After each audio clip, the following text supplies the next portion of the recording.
최종 정리. 우리는 신비에 대해 다뤘다. 신비한 것은 말할 수 없는 것이다. 여기서 말할 수 없다는 것은 사람들 간의 공통된 체험이 불가능한 까닭에 학문적 탐구의 대상이 되지 않는 것을 뜻한다. 공통된 체험이 불가능하지만 너무나 명확하고 나에게는 확실하게 인식되는 것, 그것이 신비의 대상이 된다. 그리고 구체적으로는 죽음과 삶이 풀리지 않는 심오함이 중심이 된다. 우선 죽음을 학문적 영역으로 옮기고자 하는 노력으로서 임사체험에 대해 알아보았다. 다만 이 노력에 비해 성과가 적을 수도 있다. 왜냐하면 아무리 많은 데이터를 모으고 사례를 연구해도 그 사례들은 주관적 체험이 기록 이상을 보여줄 수 없기 때문이다. 현대의 과학적 사고와 문학적 성과에서 주관적 체험의 지위는 매우 낮다.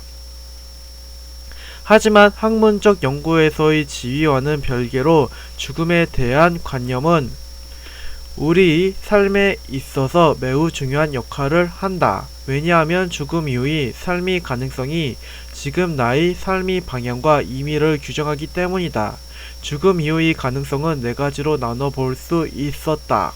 완전한 끝이라는 과학적 사고, 영원한 삶이 계속되리라는 절대적 유일신교의 사고, 삶의 순환이 고리를 다 이룬다는 상대적 다신교의 사고, 그리고 마지막으로 영원 회귀에 대한 니체의 견해가 그것이었다. 이러한 죽음의 가능성들은 반대로 삶의 모습을 규정하는 토대가 되었다. 죽음의 신비에 이어 다음으로 삶의 신비에 대해 생각해 보았다. 삶의 신비는 두 가지로 나눠 생각할 수 있었다. 하나는 통시적이고 역사적인 관점으로 인생의 의미에 대한 것이고, 다른 하나는 공시적인 측면에서 의식에 대한 것이었다. 먼저 인생이라는 긴 시간의 의미는 한 권의 책처럼 마지막 페이지에 도달해야 그 의미를 이해할 수 있음을 보았다. 소설 중간에서 만나는 주인공의 혼란스러운 경험과 부조리가 소설의 마지막 부분에서 비로소 명료한 정합성으로 이해되는 것처럼 인생 순간순간이 혼란스러운 우연들도 죽음에 도달할 때 명료하게 의미가 이해될 수 있을 것이다. 아직은 삶의 중간에 있으니 죽음을 직접 체험하지는 못해서 인생의 의미를 온전히 깨달을 수는 없지만, 우리는 죽음의 가능성을 타진하고 측측해보는 행위를 함으로써 간접적으로 소설의 마지막에 닿고 오는 것이고, 이를 통해 인생의 의미는 제한적이나마 나에게 이해되는 것이다. 즉 인생의 의미는 죽음을 통해 이해된다. 인생의 의미가 삶의 신비를 이해하는 통시적 관점이라면 이식은 공시적 측면에서 이해한 삶의 신비였다. 이식은 나의 내적 세계를 의미한다.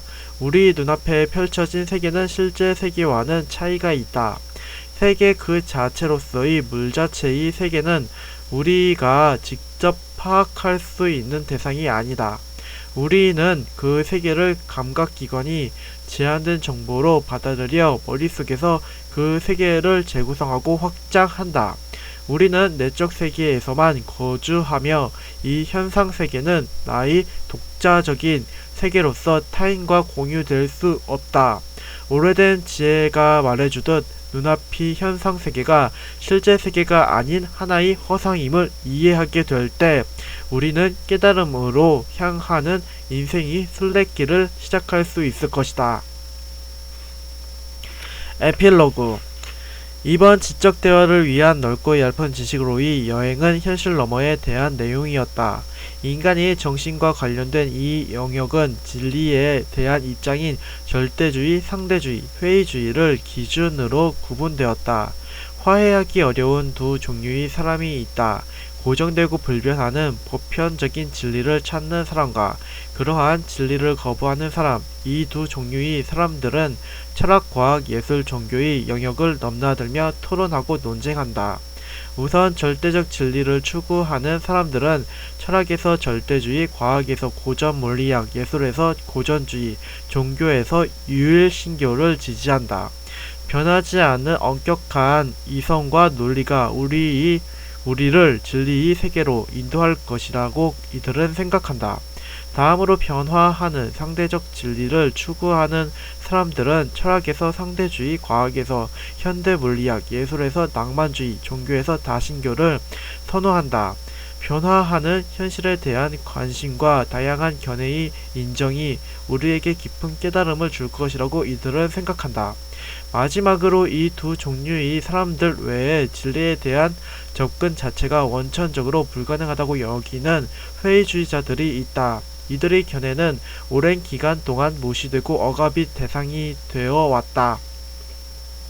다만 현대에 들어서면서 종교와 이성에 대한 철저한 반성과 함께 이들의 견해가 주목받았다. 철학에서 회의주의, 과학에서 과학철학, 예술에서 현대미술이 여기에 해당한다.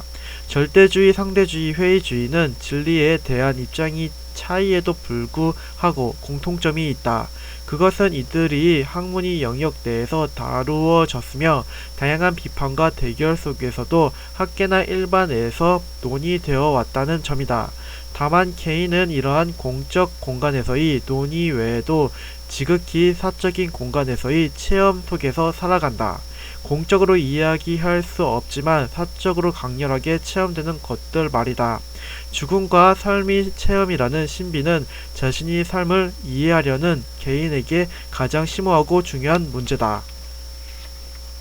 우리 여행은 여기서 끝난다. 우리는 현실적 문제로서 역사, 경제, 정치, 사회, 윤리를 다루었고 현실 너머의 문제로서 철학, 과학, 예술, 종교, 신비를 다루었다. 이 책이 당신이 살아갈 인생이 편리한 지도가 되길 바란다. 이 지도를 들고서 어디를 가든 누구를 만나든 대화하고 위로받을 수 있기를 바란다.